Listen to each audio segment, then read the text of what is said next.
Y Estados Unidos y sus aliados harían todo para que no se llegue a ninguna solución pacífica en Siria. Así lo considera la escritora y analista independiente Concheta de la Vernia, que además opina que solo el diálogo con la oposición. La posible intervención militar en Siria sigue marcando la política mundial. El primer ministro británico Cameron ha dicho que una acción contra Al-Assad no sería como en Irak una invasión, sino una respuesta contra un uso horrendo, ha dicho, de armas químicas.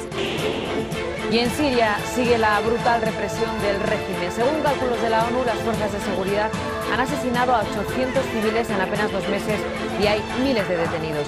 La ejecución del pasado sábado en Riad de 47 ciudadanos sauditas, entre ellos el clérigo chiita Nimir Bakir al-Nimir, ha incrementado la tensión entre Irán y Arabia Saudita, una situación que de no resolverse por las vías diplomáticas tendría graves repercusiones en el desolador escenario actual del Medio Oriente. Let's now bring in CNN senior international correspondent Frederick Pipkin in Damascus, Syria. Fred, just a few hours ago, you were actually in Aleppo, where this alleged bombing happened. What did Syrian officials have to say? Con una guerra que no se detiene, Siria se enfrenta ahora a la polio. Naciones Unidas ha lanzado la alerta y pretende vacunar allí y también en varios países de la región a 20 millones de niños. En el caso sirio, las organizaciones humanitarias temen que el virus se propague con los refugiados que huyen del conflicto. Primero de todo, vamos a explicar las diferencias políticas que existen entre el gobierno sirio y un Estado democrático como el de España. La primera diferencia evidente es que Siria es una república la cual está dirigida por el presidente Bashar al-Assad y España una monarquía parlamentaria gobernada por Mariano Rajoy, actual presidente del gobierno, y representada por un monarca, Felipe VI. La base de los poderes del monarca se encuentra en la divinidad, en la dinastía histórica o en la usurpación. El rey lo es por voluntad divina, sucesión dinástica o por un acto de fuerza. El rey ocupa el cargo vitaliciamente. Por el lado de la república, la base de los poderes del gobierno se encuentra en la idea de la soberanía popular.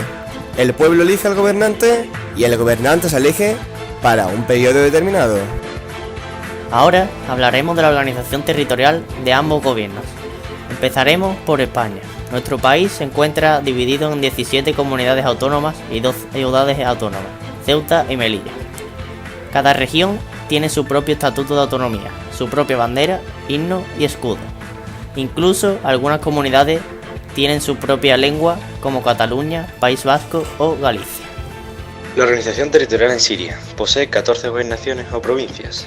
Muhafazat, dividida en 60 distritos, Manatik, que a su vez se subdividen en subdistritos, o Nawahi. Los Nawahi se componen de villas o ciudades, que son las unidades administrativas más pequeñas.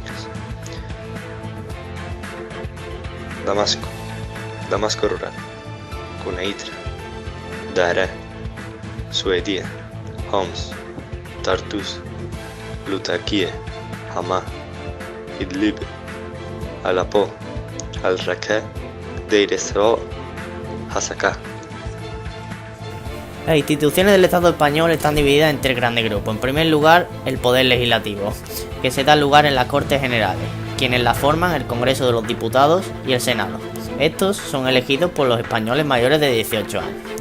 En segundo lugar, el poder ejecutivo. Lo ejerce el gobierno y a la cabeza está el presidente, quien es elegido por las Cortes Generales y que elige a los ministros. En tercer y último lugar está el poder judicial, que lo ejercen en los tribunales de justicia y los jueces, con 2 órganos superiores, el Tribunal Supremo y el Tribunal Constitucional. Siria ha sido una república desde 1946 y en 1963 se aprobó en referéndum la constitución que definía a Siria como república democrática, popular y socialista, basada, entre otros, en el socialismo árabe y los principios de igualdad ante la ley, libertad religiosa y propiedad privada. Según la constitución, el presidente tiene poderes para nombrar y sustituir a los vicepresidentes, al primer ministro y a los ministros. Los órganos legislativos son la Asamblea del Pueblo y los consejos de administración local. Los 3 poderes del Estado sirio son controlados por el Ba'ath, que tiene asegurada la participación decisiva en los poderes del Estado, gracias a la constitución del país. El presidente de Siria además posee la facultad de designar a los ministros, declarar la guerra, proponer las leyes al poder legislativo y dirigir las fuerzas armadas. Los derechos humanos en Siria actualmente son prácticamente nulos, ya que casi toda la totalidad del país está sometida a una guerra. No hay suficiente suministro, las ciudades están derruidas, no hay atenciones sanitarias del propio gobierno, sino que reciben ayudas exteriores internacionales, como por ejemplo de la Cruz Roja Española. Aunque la ONU, como defensor de todos los países, ha dejado claro que toda la población siria se merece asilo en Europa, y por lo tanto reivindica abrir las fronteras de los países para el paso de los refugiados hacia los países con más poder económico. Los derechos humanos en España son los derechos universales declarados por la lista de los derechos humanos de la ONU. Y por último, hablaremos de la vida cotidiana tanto en Siria como en España. La vida cotidiana en Siria. El atasco y las multitudes que caminan por las calles dicen una sola cosa. Los residentes de Damasco siguen adelante con sus actividades a pesar de todas las dificultades que se han presentado por casi 5 años de guerra. Al-Hamidiyye es uno de los mercados emblemáticos más populares y más antiguos de la vieja Damasco. A pesar de que los enfrentamientos son solo unos cuantos kilómetros de este lugar, miles de personas se van de compras y visitan restaurantes.